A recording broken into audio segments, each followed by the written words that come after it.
Bienvenue pour cette leçon 4 sur la crainte de Dieu. Alors qu'on est en train d'avancer dans notre cours. Je vous rappelle, on a vu d'abord un certain nombre de définitions de différents types de crainte, de ce qu'est la crainte de Dieu. Et puis on a vu pourquoi la crainte de Dieu dans la leçon 2. Et dans la dernière leçon, on a parlé des bénéfices et des motivations par rapport à la crainte de Dieu.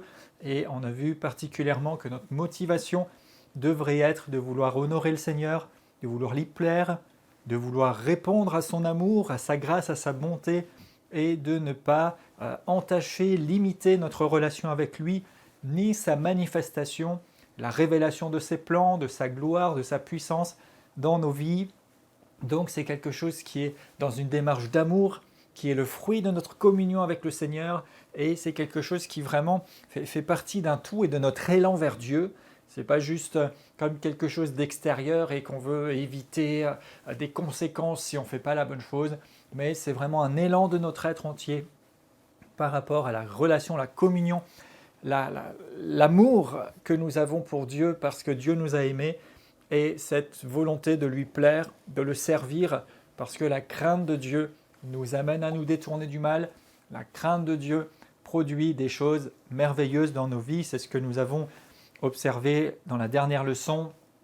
Et j'avais conclu en faisant la transition avec cette leçon d'aujourd'hui pour connaître vraiment la vie abondante, puissante, glorieuse avec le Seigneur. Eh bien, nous avons besoin d'abord et surtout de le connaître lui. Et en fait, la crainte de Dieu, c'est relié avec le fait de connaître Dieu. La crainte de Dieu est liée avec le fait de connaître Dieu. Donc, on va passer un peu de temps à partir de maintenant, dans ce cours, sur connaître Dieu. On veut voir qu'est-ce que la Bible dit, et on veut vraiment prendre conscience. Et plus nous apprenons à le connaître, et c'est la démarche de toute notre vie finalement, parce que le connaître, ce n'est pas juste savoir des choses à son sujet, mais le connaître, c'est faire un avec lui, c'est à travers la relation, la communion, c'est nous laisser façonner à son image, c'est vivre concrètement et véritablement sa présence, sa puissance, sa gloire, son œuvre, c'est arriver au point où nous faisons un avec lui jusqu'à ce que cela s'accomplisse parfaitement dans les temps qui viendront et que nous soyons complètement semblables à celui qu'il est, que nous soyons métamorphosés, transformés et jusqu'à le rejoindre et vivre avec lui pour l'éternité. Mais déjà sur la terre, nous avons besoin de la crainte de Dieu, et pour marcher dans la crainte de Dieu, nous avons besoin de le connaître. Alors, on va commencer par une lecture dans le livre des Actes, Acte 17 et au verset 23. Acte 17, 23.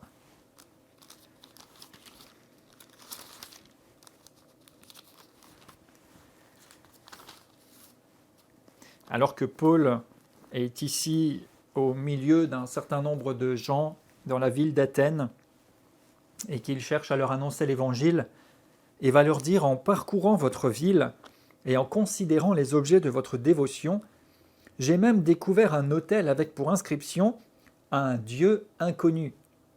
Ce que vous révérez sans le connaître, c'est ce que je vous annonce. Le Dieu qui a fait le monde et tout ce qui s'y trouve, étant le Seigneur du ciel et de la terre, n'habite point dans des temples faits de mains d'hommes, il n'est point servi par des mains humaines comme s'il avait besoin de quoi que ce soit, lui qui donne à tous la vie, la respiration et toutes choses. Donc ici, on voit qu'il y a des gens qui adoraient, qui cherchaient un Dieu inconnu, mais nous adorons ce que nous connaissons, nous pouvons connaître Dieu, il veut se manifester à nous. Il dit au verset 27, il a voulu qu'il cherche le Seigneur, qu'il s'efforce de le trouver en tâtonnant, bien qu'il ne soit pas loin de chacun de nous, car en lui nous avons la vie, le mouvement et l'être. Donc Dieu veut qu'on cherche, qu'on apprenne à le connaître, alors qu'il n'est pas loin de nous. Il est proche, il est accessible, mais nous avons besoin de le connaître. Et il dit ici, vous révérez quelque chose que vous ne connaissez pas. Et je vous rappelle que la crainte de Dieu, c'est un profond respect qui s'exprime par le fait qu'il soit notre référence, qu'il est notre préférence, que nous ayons pour lui de la déférence et de la révérence. Et nous pouvons d'autant plus le vivre et l'expérimenter à mesure que nous le connaissons.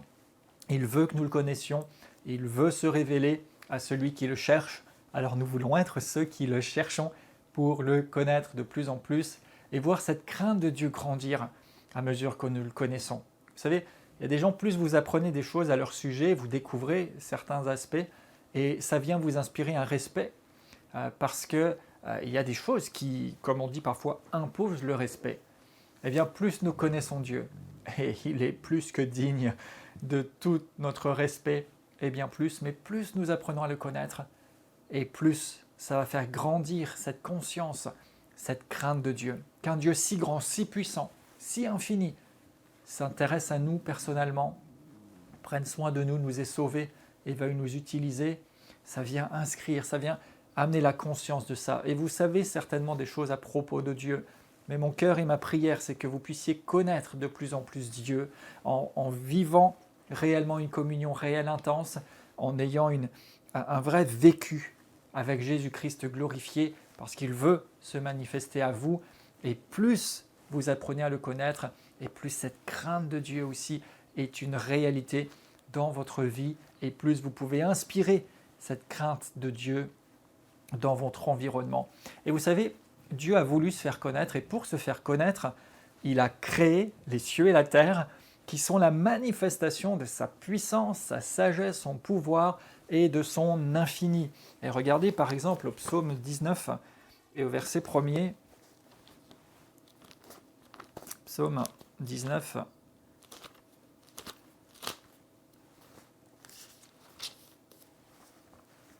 Et au verset 1er, et juste avant de lire, vous savez, dans le livre des Romains, à un moment il est dit que les hommes n'ont pas d'excuses parce que Dieu a tout fait pour se révéler à nous, même à travers la création, même à travers tout ce qui nous entoure. Donc nous pouvons le connaître, et si nous n'apprenons pas à le connaître, c'est que nous ne le voulons pas. Si nous n'acceptons pas qu'il y ait un Dieu et que nous ne le recherchons pas, c'est parce qu'en fait nous ne voulons pas voir qu'il y a forcément quelqu'un et pas n'importe qui. Alors, regardez Psaume 19, verset 1. « Les cieux racontent la gloire de Dieu, et l'étendue manifeste l'œuvre de ses mains. Le jour instruit un autre jour, la nuit donne connaissance à une autre nuit. Ce n'est pas un langage, ce ne sont pas des paroles dont le son ne soit point entendu, mais leur retentissement parcourt toute la terre, leurs accents vers les extrémités du monde, etc., etc. » Mais vous voyez, les cieux racontent la gloire de Dieu et l'étendue manifeste l'œuvre de ses mains. Et c'est tellement merveilleux. Hébreux 1, verset 10.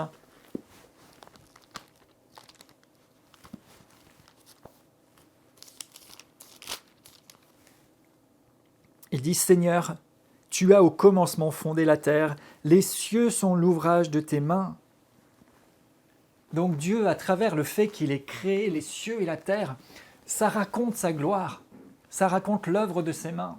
C'est ce qu'il a fait. Il est le Créateur, il est le Tout-Puissant, il est au-dessus de tout, il a existé avant tout.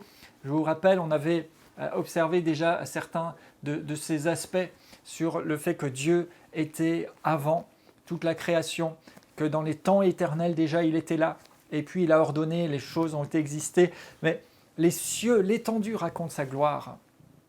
Et vous savez, quand on parle des cieux, quand on parle du ciel, il n'y a pas que l'univers tel que nous voyons, bien qu'il soit déjà énorme. Et au fil des siècles, l'homme a dû découvrir qu'il y avait d'autres terres que celles qu'il connaissait. Et puis ensuite, on a découvert toute la Terre. Et puis on a découvert des planètes. Et il y a notre galaxie dans laquelle nous vivons, mais il y a l'univers tout entier. Et c'est quelque chose d'extraordinaire. Je sais pas, pensez à des choses comme, par exemple, la vitesse de la lumière, à laquelle des choses peuvent se déplacer. Pensez à des choses comme le nombre d'étoiles, le nombre de planètes, le nombre de galaxies. Le fait que tout ça fonctionne, soit correctement coordonné. À la vitesse à laquelle des choses peuvent se déplacer. Au temps tel qu'il peut être mesuré dans différentes mesures. Et vous savez, il y a encore d'autres galaxies que la nôtre. Et en fait, la Terre, c'est juste une toute petite chose au milieu de l'étendue, comme il est dit ici, que Dieu a créé. Et on dit que les scientifiques découvrent encore régulièrement de nouvelles étoiles et continuent d'explorer des choses dans l'infini céleste. Et on a lieu de dire l'infini céleste. Et Dieu a créé tout ça pour révéler sa grandeur, sa puissance, son infinité. Il a créé au-delà même de ce que nous sommes capables aujourd'hui encore de mesurer. Vous vous rendez compte quand même, depuis le temps, on continue de découvrir des choses qu'on n'avait même pas encore vues, qui dépassent notre planète, même notre galaxie, même notre système solaire est tellement au-delà. Ça raconte la gloire et la grandeur de Dieu. Et devant tout ça, franchement, quand le psalmiste dit « Mais qu'est-ce que l'homme éternel pour que tu le considères ?» Waouh! Est-ce que vous avez déjà eu cette réflexion? Mais qu'est-ce que je suis, moi, dans toute cette création, dans tout cet univers? Et Dieu s'intéresse personnellement à chacun. Et Dieu connaît, comme c'est écrit quelque part, le nombre de cheveux qu'il y a sur votre tête. Et le psalmiste de dire, Seigneur, tu sais quand je me couche, quand je me lève, tu sais quand je m'assieds. Tu connais les pensées de mon cœur. Dieu connaît tout de chacun individuellement, alors qu'il y a toute cette infinie splendeur, cette étendue. Oui, Dieu a créé tout ça comme manifestation de qui il est. Dieu a aussi créé tout cela parce qu'il attend en retour l'honneur, la gloire, la louange qui lui sont dues. Psaume 148, verset 1.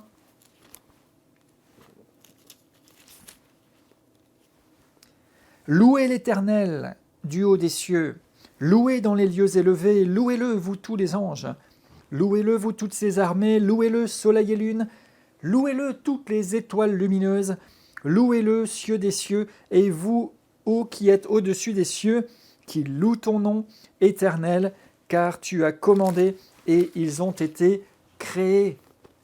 Tu les as affermis pour toujours à perpétuité, tu as donné des lois qui ne seront plus point violées.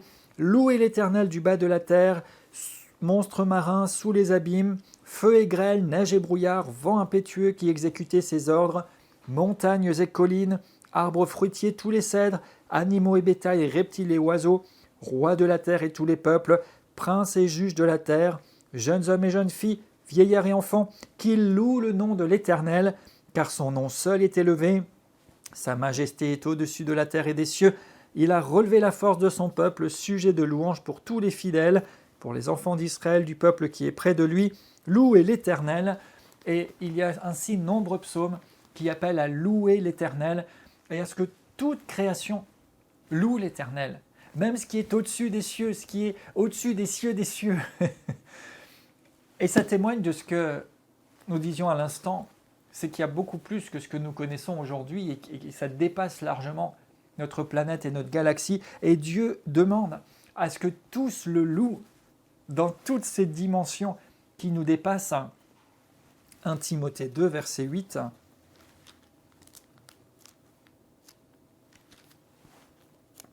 « 1 Timothée 2, 8. Je veux que les hommes prient en tout lieu en élevant des mains pures, sans colère ni mauvaise pensée. » Donc nous devons élever vers Dieu des mains pures, avec un cœur pur aussi. Philippiens 2 nous parle de travailler à notre salut avec crainte et tremblement, nous l'avons évoqué dans la leçon 2. Il nous est parlé aussi régulièrement dans la Bible de la fidélité, de la loyauté que nous devrions exprimer envers le Seigneur. Hébreux 2, verset 1.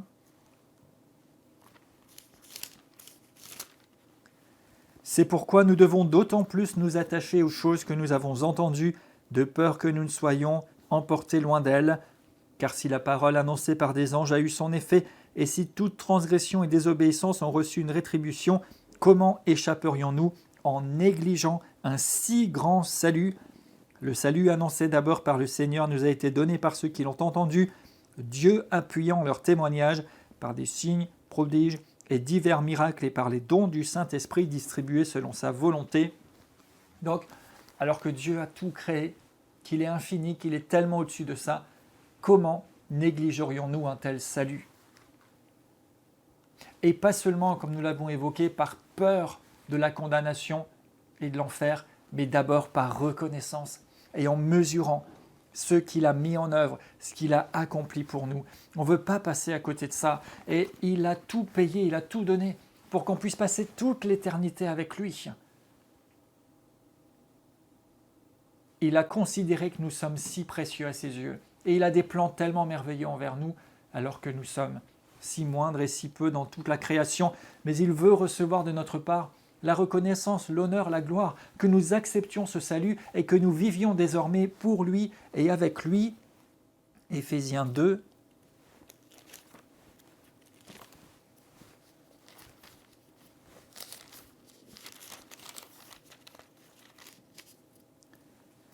Vous étiez morts par vos offenses et par vos péchés, dans lesquels vous marchiez autrefois, selon le train de ce monde, selon le prince de la puissance de l'air, de l'esprit qui agit maintenant dans les fils de la rébellion. Nous étions tous aussi de ce nombre. Et verset 4, mais Dieu, qui est riche en miséricorde à cause du grand amour dont il nous a aimés, nous qui étions morts par nos offenses, nous a rendus vivants avec Christ, et il nous a ressuscités ensemble, nous a fait asseoir ensemble dans les lieux célestes en Jésus-Christ, afin de montrer, dans les siècles à venir, l'infinie richesse de sa grâce par sa bonté envers nous en Jésus-Christ, car c'est par grâce que vous êtes sauvés, par le moyen de la foi. Ça ne vient pas de vous, c'est le don de Dieu. Ce n'est pas les œuvres, pour que personne ne se glorifie, car nous sommes son ouvrage ayant été créés en Jésus-Christ pour de bonnes œuvres que Dieu a préparées d'avance, afin que nous les pratiquions. Et c'est difficile de s'arrêter tellement il y a d'excellentes choses dans ce passage, dans ces passages, mais regardez, alors que nous étions séparés et morts par nos offenses, il nous a tellement aimés qu'il a tout accompli. Et il nous a ressuscités ensemble avec lui. Il nous a fait asseoir avec lui dans les lieux célestes. Alors quand nous élevons Dieu, quand nous l'adorons, quand nous le louons, quand nous avons la crainte de Dieu, quand nous marchons conformément à ce qu'il attend, et quand nous réalisons combien il est infiniment grand, infiniment élevé, et que nous lui donnons notre cœur, que nous nous soumettons à lui, quand nous élevons vers lui des mains pures, nous nous offrons à lui. Nous reconnaissons ce salut merveilleux. Nous acceptons et nous reconnaissons cette grâce dont nous avions tant besoin. Nous réalisons aussi que ce n'est pas par nous ou par nous-mêmes, mais c'est son œuvre. En élevant nos mains, nous reconnaissons qu'il est plus haut que nous. Nous nous relions aussi à ce qui vient de lui. Nous acceptons son aide et son secours. Nous nous soumettons à cette grandeur infinie. Il désire que nous vivions pleinement avec lui dans l'héritage qui nous appartient par l'œuvre de la grâce, pas parce que nous aurions pu faire. C'est pour ça que oui, il y a des effets visibles, des manifestations, un comportement, une manière de vivre, un style de vie, des actes, des choses que nous pourrions poser, mais nous n'en parlerons que vers la fin de ce cours, parce que avant de chercher qu'est-ce que je peux faire ou qu'est-ce que je dois faire par rapport à la crainte de Dieu, c'est d'abord d'installer cette véritable position et conscience de qui est Dieu, à travers le fait de connaître Dieu. Et quand je prends conscience et que j'ai alors une juste motivation qui m'anime en moi, je veux le craindre parce que je sais que c'est par sa grâce, par sa puissance que je vis, parce que je sais qu'il a établi des plans pour moi, parce que ce Dieu infini, éternel, s'est intéressé à mon cas, eh bien je comprends aussi et je réalise que ce n'est pas les actes que je vais poser en eux-mêmes, mais en fait, les actes que je vais poser, mes attitudes, mon comportement, ce que je vais faire, la manière de vivre, la manifestation visible de la crainte de Dieu dans ma vie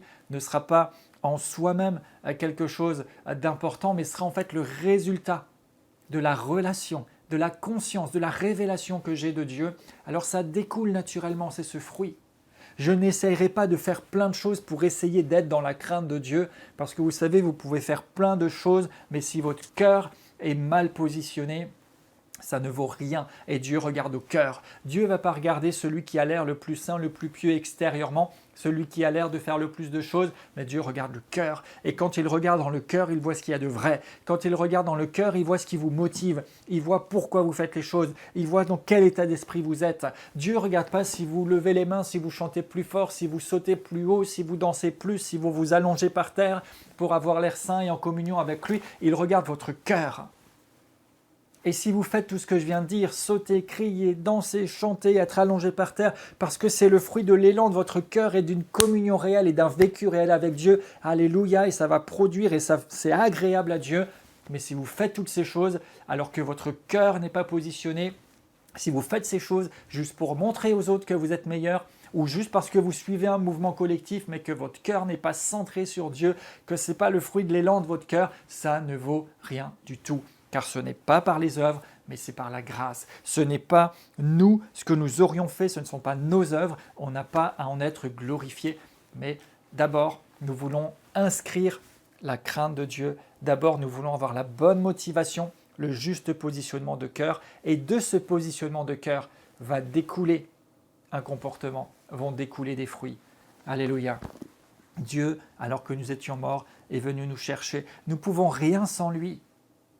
Et c'est quand nous réalisons ça, quand nous réalisons, et plus nous réalisons, que ce n'est pas ce que je fais, ce n'est pas ce qui vient de moi qui va faire la différence, mais en fait c'est d'abord parce que lui vit en moi, parce que je me laisse transformer à son contact, que ça va produire quelque chose. Donc mes actes sont la conséquence, le résultat, le fruit. Ils ne sont pas la source, ils ne sont pas le moyen d'accès. Le moyen d'accès, ce n'est pas les actes, le moyen d'accès, c'est le cœur. C'est un esprit humble, c'est un esprit qui dépend de Dieu. Et si je dépends de Dieu, alors de mon esprit vont couler des impulsions, des directions qui vont engendrer des actes qui vont être inspirés de Dieu. Mais ce n'est pas parce que je fais quelque chose que je deviens, c'est parce que je suis devenu que j'agis conformément. Alléluia, ce n'est pas parce que je fais quelque chose que je deviens, mais c'est parce que je suis devenu que j'agis conformément. Plus vous devenez conforme à son image, plus vous grandissez dans la connaissance de Dieu, sa ressemblance, son contact, sa crainte, sa communion, et plus vous allez agir conformément à ça. Plus vous choisissez la crainte de Dieu, ce profond respect qui fait qu'il est votre référence, qu'il a votre préférence. Vous avez pour lui de la déférence et de la révérence. Alléluia, alléluia, alléluia. Jean 15, verset 5, écoutons Jésus.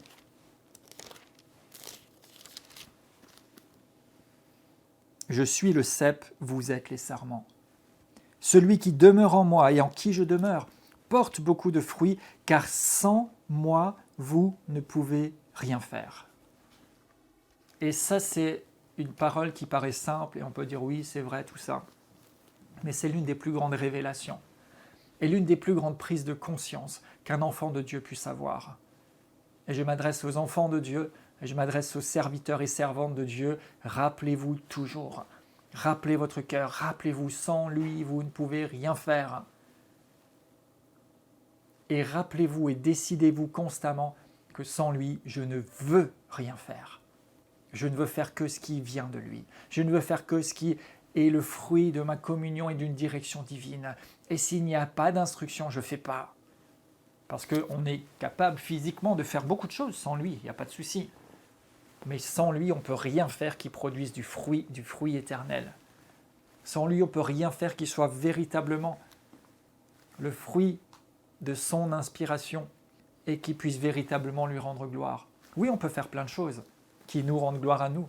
On peut faire plein de choses qui donnent l'impression qu'on soit vivant et inspiré. Mais sans ce qui vient de lui et sans sa puissance, on ne peut rien faire qui soit du fruit qui demeure, parce qu'il demeure en nous. Alors choisissez, réalisez que sans lui, vous ne pouvez rien. Mais quand vous réalisez que sans lui, vous ne pourrez rien, en même temps, la réalité de « avec Dieu, nous ferons des exploits », de « avec lui, tout devient possible », avec une parole de Dieu, tout s'accomplit, et j'en passe, et des meilleurs, tout devient possible et au-delà, parce que Dieu est tout-puissant. Il est infini, infini, infini, au-delà de ce que nous pouvons mesurer. Et tout cela, ça vient du fait de le connaître. Plus vous apprenez à le connaître, plus vous passez du temps avec lui, plus vous passez du temps dans sa parole, parce que c'est là qu'il se révèle, dans sa présence simplement, et plus vous êtes marqué, imprégné de cette connaissance de Dieu, et plus vous réalisez aussi qui vous êtes, non pas pour vous dénigrer ou vous rabaisser, mais pour dépendre de lui, et pour être celui, celle que vous devez être selon lui, comme le fruit de son œuvre en lui, comme le fruit de Christ en vous, comme le fruit de sa stature parfaite qui se développe en vous de plus en plus, parce que Dieu a tout créé pour être honoré élevé. Il nous dit que si nous avons le Fils, nous avons la vie, que nous pouvons être semblables à son image, que nous pouvons être tel il est. Et il attend que les serviteurs de Dieu le bénissent. Dans les psaumes, il est dit « Bénissez le Seigneur, vous les serviteurs du Seigneur, qui vous tenez dans la maison de Dieu. Levez vos mains vers lui. » Nous avons besoin de l'élever, de le bénir, qu'il soit à sa place, parce qu'il a tout créé pour être élevé, pour être béni, pour être reconnu dans sa grandeur, dans sa puissance. Vous savez, ce n'est pas juste des « fais ci, fais ça », c'est d'abord une question de le connaître, de le connaître. Paul disait quelque part « pourvu que je puisse le connaître, que je puisse connaître Christ, que je puisse être un avec lui ». C'est le prix de ma course. Je veux cette communion, je veux cette réalité avec lui. Vous savez, il y a plein de gens qui aiment Dieu.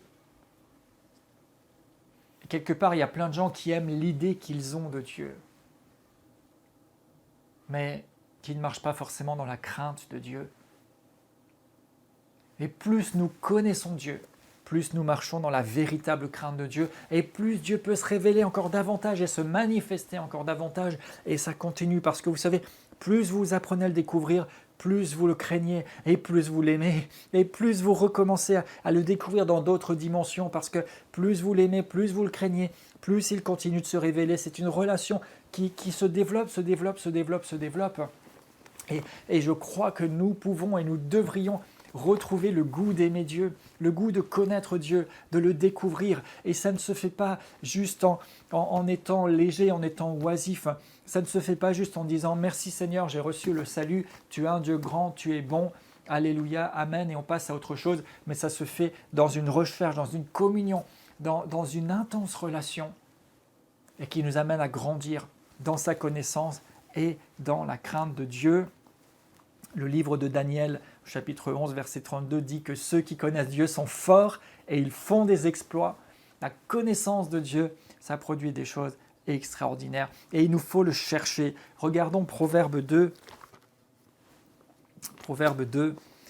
verset 1er.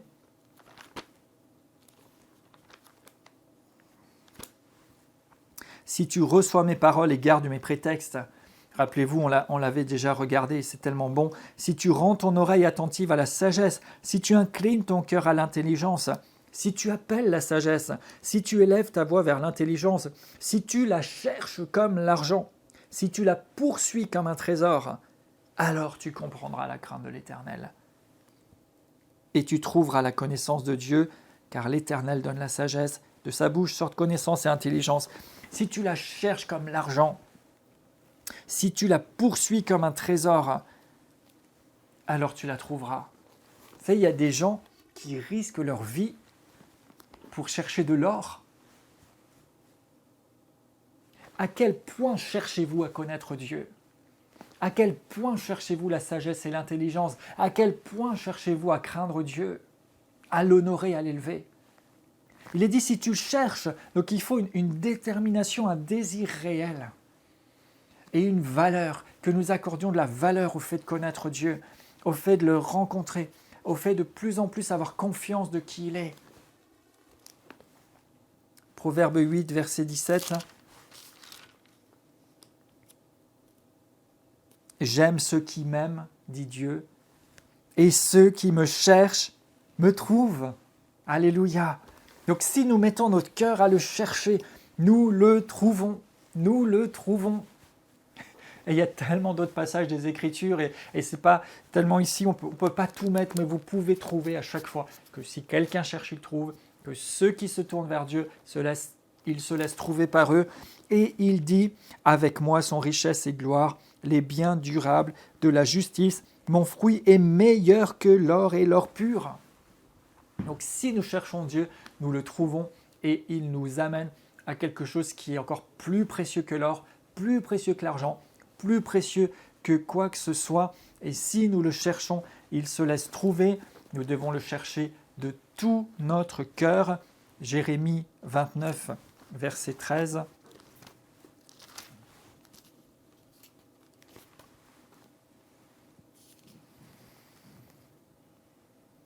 Vous m'invoquerez et vous partirez, vous me prierez, je vous exorcerai, vous me chercherez et vous me trouverez. Si vous me cherchez de tout votre cœur, je me laisserai trouver par vous, dit l'Éternel. » Alors oui, si nous cherchons Dieu de tout notre cœur, il se laisse trouver, il se révèle et nous pouvons le connaître de plus en plus, de mieux en mieux. Regardons 1 Chronique, verset 28. 1 Chronique 28 et au verset 9. « Et toi, mon fils, connais le Dieu de ton père. » Donc c'est David qui s'adresse à son fils et qui veut lui transmettre quelque chose. « Et sers-le d'un cœur dévoué et d'une âme bien disposée. Car l'Éternel sonde tous les cœurs et pénètre tous les desseins et toutes les pensées. Si tu le cherches, il se laissera trouver par toi. Mais si tu l'abandonnes, il te le rejettera. Considère que l'Éternel t'a choisi. » Et puis il y transmet aussi la vision, le désir de bâtir une maison. Mais voyez, il dit, si tu le cherches, il se laissera trouver. Si tu t'approches de lui. Et ailleurs, il écrit aussi que si vous vous approchez de Dieu, il s'approchera de vous. Dieu veut se révéler, il veut se faire connaître à ceux qui le cherchent de tout leur cœur. Et régulièrement dans l'Écriture, cela revient. Il vous aime, il veut se faire connaître à vous. Et à mesure que nous apprenons à le connaître, oui, nous réalisons encore plus son amour. Et en même temps, nous réalisons sa grandeur, sa puissance, sa splendeur, ce qui va générer, alimenter, développer en nous la crainte de Dieu. La crainte de Dieu. Psaume 119.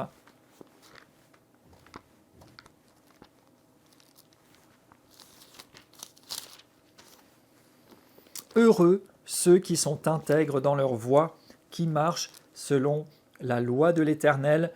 Heureux ceux qui gardent ses prétextes et qui le cherchent de tout leur cœur, qui ne commettent pas d'iniquité, qui marchent dans ses voies. Donc heureux, heureux, heureux. Heureux qui ? Ceux qui sont intègres, qui marchent selon la loi de Dieu, qui gardent ses préceptes, qui le cherchent de tout leur cœur. Pourquoi ? Parce que de plus en plus vous le connaissez. Et alors, comme je le disais, vous n'essayez pas juste d'observer une loi comme quelque chose d'extérieur à vous, mais vous observez et vous produisez un fruit agréable comme conséquence de votre communion avec Dieu, de votre révélation du Seigneur, de votre croissance dans la relation et la communion. Josué, chapitre 1, et au verset 8. Que ce livre de la loi ne s'éloigne point de ta bouche, médite-le jour et nuit pour agir fidèlement selon ce qui est écrit, car c'est alors que tu auras du succès dans tes entreprises, c'est alors que tu réussiras. Ce livre de la loi, bien sûr pour Josué, c'était de prendre les écrits précédents et c'était justement la loi que Dieu avait donnée. Mais pour nous, c'est que ce livre de la parole de Dieu, du conseil de Dieu, ne s'éloigne pas de quoi ? De ta bouche, médite-le. Donc on doit être sans cesse, régulièrement imprégné de la parole de Dieu pour connaître Dieu. Pour le connaître, il nous faut sa parole. Sa parole nous fait le connaître de plus en plus et va produire en nous la crainte de Dieu. Et j'associe souvent ce passage avec le psaume 1 où il dit « Heureux celui qui ne marche pas sur la voie des méchants, qui n'est pas en compagnie des moqueurs, et ainsi de suite. » Et il dit « Pourquoi ? Parce que celui-ci trouve son plaisir dans la parole de l'Éternel. Il la médite jour et nuit. Il est comme un arbre planté près d'un courant d'eau qui donne son fruit dans sa saison. Il porte du fruit, il est béni, il est bien. Pourquoi ? Parce qu'il a ses racines dans le Seigneur, dans la parole de Dieu. Et il est dit que tout ce qu'il fait, lui, réussit. Tout. Et ici encore, il est dit à Josué, tu auras du succès dans tes entreprises, tout te réussira. Pourquoi ? Parce que tu marches dans la crainte de Dieu. Et on avait vu dans la dernière leçon, parmi les bénéfices de la crainte de Dieu, c'est aussi d'être pourvu, d'avoir la richesse, la gloire, de réussir, d'arriver dans les choses. Et Dieu désire tout cela pour nous, mais que cela se fasse dans le juste contexte. Ce n'est pas un objectif en soi. L'objectif en soi, c'est de connaître Dieu. Il est dit, la vie éternelle, c'est qu'ils te connaissent, toi, le vrai Dieu. Notre objectif par excellence, c'est de connaître Dieu. Mais alors tout autour, il y a des effets collatéraux qui vont se faire, parce que plus vous le connaissez, plus vous vivez dans cette relation intense et puissante avec lui, plus vous connaissez sa parole et vous vous y conformez, plus vous vivez dans sa présence, plus vous laissez le Saint-Esprit vous révéler Christ et vous parler et témoigner à votre esprit, plus vous êtes dans cette dynamique et plus ça produit la crainte de Dieu, et plus vous craignez Dieu, et plus vous voyez sa gloire dans votre vie, et plus vous voyez la transformation, la métamorphose de votre être entier, et plus vous êtes dans la démarche qui va vous rendre conforme à Christ, cette démarche qui va vous rendre conforme pour pouvoir emprunter la route nouvelle et vivante qu'il a inaugurée vers le Père, cette route qui vous amène dans le sanctuaire plus élevé, cette route qui vous amène à vivre les réalités plus grandes, plus élevées, cette route qui vous amène à connaître Christ et Christ glorifié, et qui fait que nous restons et nous sommes dans la démarche de ce qu'il a pour nous. Et tout cela, c'est dans la crainte de Dieu, en restant sur la voie, en restant dans la bonne disposition. Parce que sinon, nous risquons trop de choses et trop d'accidents de parcours arrivent. Parce que les gens prennent un certain chemin, parce que des gens peut-être apprennent et appliquent certains principes, et des principes spirituels qui vont fonctionner, parce que ce sont des principes, mais dont les fruits sont souvent amers, voire terribles, avec des conséquences tristes, désastreuses, des gens qui sortent du chemin, des gens qui se détournent. Pourquoi ? Parce que ce qu'ils ont fait était juste la pratique de quelque chose avec les motivations qui étaient les leurs. Je ne suis pas là pour en décider ou en juger, mais en tout cas, ce n'était pas le fruit, ce n'était pas l'effet, ce n'était pas né de la relation puissante et de la connaissance de Dieu, et donc il manquait la crainte de Dieu. Vous savez, la crainte de Dieu, ça va vous sécuriser, ça va vous sécuriser, ça va vous sécuriser dans les temps qui viennent, dans le mouvement que Dieu fait. Il nous faut une crainte de Dieu.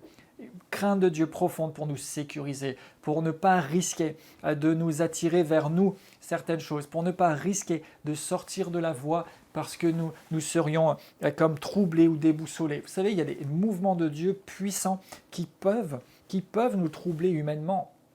Mais si nous marchons dans la connaissance de Dieu et dans la crainte de Dieu, nous sommes gardés, nous sommes en sécurité, nous restons sur la piste parce que nous nous rappelons que sans lui, nous ne pouvons rien. Nous nous rappelons que tout vient et dépend de lui, que c'est lui le Créateur, que c'est lui le Tout-Puissant.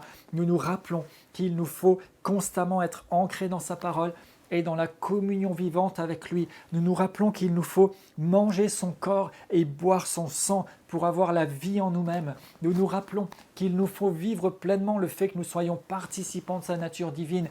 Nous nous rappelons toutes ces choses, nous dépendons de lui, nous savons que c'est à propos de lui et pas à propos de nous, mais tout cela, ça vient, ça grandit et ça se développe par le fait de connaître Dieu.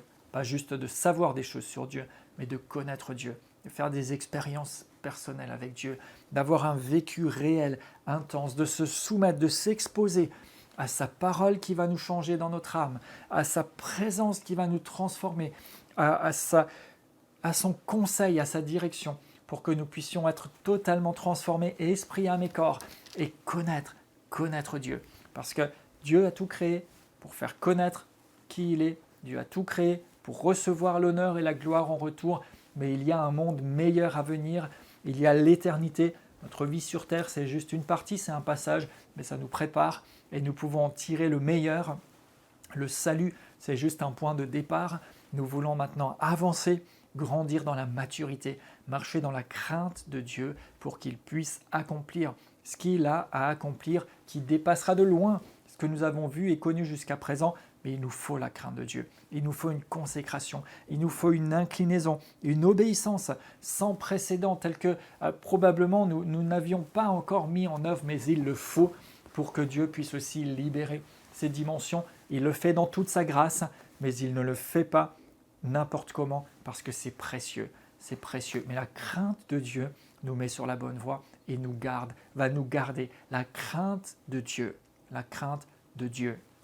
Il y a eu un moment, toutes sortes de choses, parce que les gens ont été bénis, et merci Seigneur pour ça, à travers la guérison intérieure, les délivrances, à travers beaucoup de choses qui étaient nécessaires pour permettre dépoussiérer des pratiques, dépoussiérer des vies spirituelles, et vraiment vivre une communion, une relation avec Dieu le Père, une communion, une relation, une guérison, une liberté nouvelle. dans notre relation avec Dieu, dans notre adoration, dans notre communion avec lui, et c'était excellent.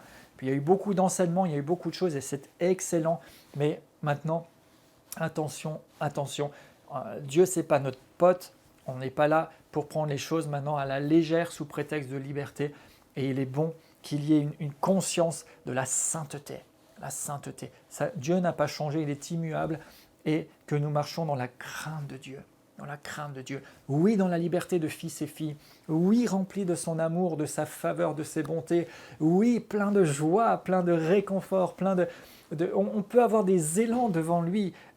Pas de souci parce qu'il nous aime. Et justement, si nous le connaissons, nous découvrirons ça, mais dans la crainte de Dieu, pour ne pas faire fausse route, pour que l'ennemi ne puisse pas mettre des choses sur notre chemin et nous avoir facilement. Parce que l'ennemi peut mettre des choses sur notre chemin, mais si nous sommes dans la connaissance de Dieu et dans la crainte de Dieu, eh bien quoi qu'il mette, ça n'aura même pas d'effet sur nous parce qu'il est notre préférence, il est notre référence.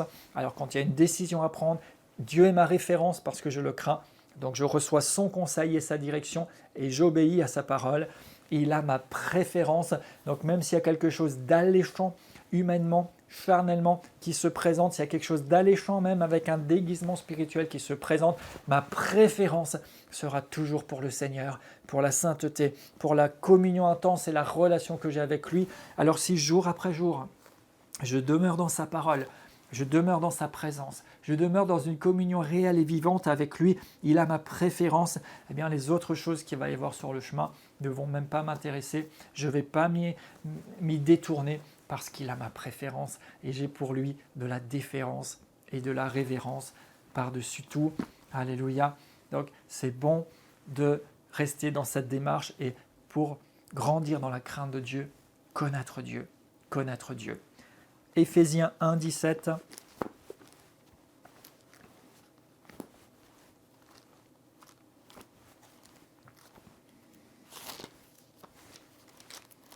Vous savez, peut-être que vous attendriez que je vous donne tout de suite, voilà, la crainte de Dieu, c'est de faire ci, de ne pas faire ça, mais ce ne serait pas bon de faire ça. Parce que là, je vous mettrai peut-être sur la voie d'un semblant de sainteté, peut-être sur la voie d'une religion ou d'un légalisme, et ce n'est pas ce que je veux. La crainte de Dieu, c'est pas d'abord faire. La crainte de Dieu, c'est d'abord connaître Dieu. La crainte de Dieu, c'est d'abord la communion, la relation intense avec lui. La crainte de Dieu, c'est d'abord être. Et quand vous êtes, alléluia, vous réalisez le je suis qu'il est. Alléluia, alléluia. Et quand vous êtes, alors vous allez faire en conséquence de ce que vous êtes. Mais si vous cherchez d'abord quoi faire, sans d'abord être comme il faut, eh bien c'est même dangereux, c'est même dangereux. Et c'est ce qui s'est produit avec les religieux, les légalistes, c'est qu'ils ont fait plein de choses, pensant être agréables à Dieu, pensant faire exactement ça. Et Jésus même dira à un moment, vous avez fait tel et tel acte, et c'est ce qu'il fallait faire, mais sans oublier la bonté, la bienfaisance, etc. Sans oublier. Pourquoi ? Parce qu'en fait, ils s'étaient arrêtés aux actes, mais ils avaient oublié le cœur, ils avaient oublié l'attitude, ils avaient oublié d'être. Mais si d'abord nous connaissons Dieu, nous soignons la communion avec lui, nous grandissons dans la conscience de qui nous servons, de qui nous a sauvés, de la rédemption qui nous appartient et de la merveille et la puissance de l'appel et de la destinée qu'il a pour nous, eh bien de là va naître l'authentique crainte de Dieu et cette authentique crainte de Dieu va se manifester de différentes manières mais qui seront le fruit d'une réalité et Dieu va pouvoir manifester sa gloire parce qu'il saura. Et lui, il sait ce qu'il y a en nous. Il sait ce qu'il y a en nous. Et il use de beaucoup de grâce pour pouvoir quand même se manifester et agir d'une certaine façon. Mais il peut le faire avec plus de puissance et de liberté quand il sait par quoi nous sommes passés, que nous avons été transformés. Et c'est merveilleux. Éphésiens 1, 17. Prions comme l'a fait Paul, que le Dieu de notre Seigneur Jésus-Christ, le Père de gloire, et je le prie maintenant et le déclare sur vous et moi, nous donne un esprit de sagesse et de révélation dans sa connaissance. Et c'est quelque chose qui est nécessaire, que nous ayons une révélation, une sagesse dans sa connaissance, que nous le connaissions véritablement, que nous puissions avancer et grandir avec lui Et l'Écriture abonde encore de différents passages dans ce sens. Colossiens 1.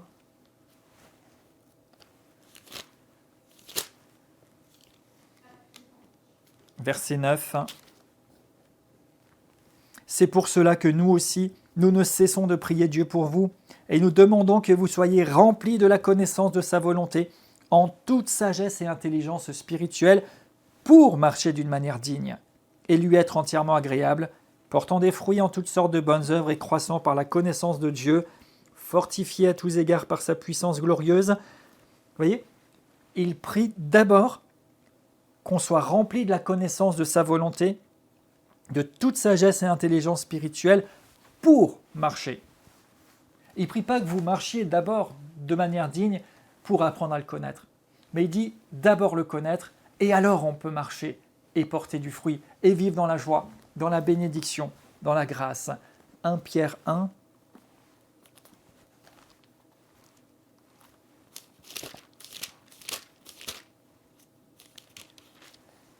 Verset 16. Puisque celui qui vous a appelé est saint, verset 15, soyez saints dans votre conduite, selon qu'il est écrit, vous serez saints car je suis saint. Et si vous invoquez comme Père celui qui juge selon l'œuvre de chacun sans favoritisme, conduisez-vous avec crainte pendant le temps de votre séjour sur la terre. Vous savez que ce n'est pas par des choses périssables, par l'argent ou l'or que vous avez été rachetés de la vaine manière de vivre que vous aviez hérité de vos pères, mais par le sang précieux de Christ. Donc ici encore, il nous dit d'être saint comme Dieu est saint et que cela va se traduire dans notre conduite. Donc plus nous cherchons à le connaître, plus nous prenons conscience de qui il est et plus cette crainte de Dieu va prendre place et grandir en nous. Donc je prie sur vous, je déclare au nom de Jésus que vous grandissez dans la connaissance de Dieu.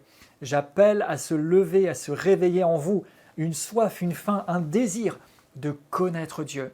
Pas juste de faire des choses, mais d'abord de le connaître, que vous soyez transformés par la connaissance du Seigneur Jésus-Christ, de Dieu notre Père, par l'action du Saint-Esprit, pour que vous puissiez véritablement prendre conscience d'une manière toute nouvelle et plus que jamais de qui il est et marcher dans la crainte de Dieu et recevoir la pleine manifestation de ses plans, projets et de sa gloire dans votre vie et dans votre environnement. Au nom de Jésus, Amen. On se retrouve à la prochaine leçon où on parlera de différents attributs de Dieu.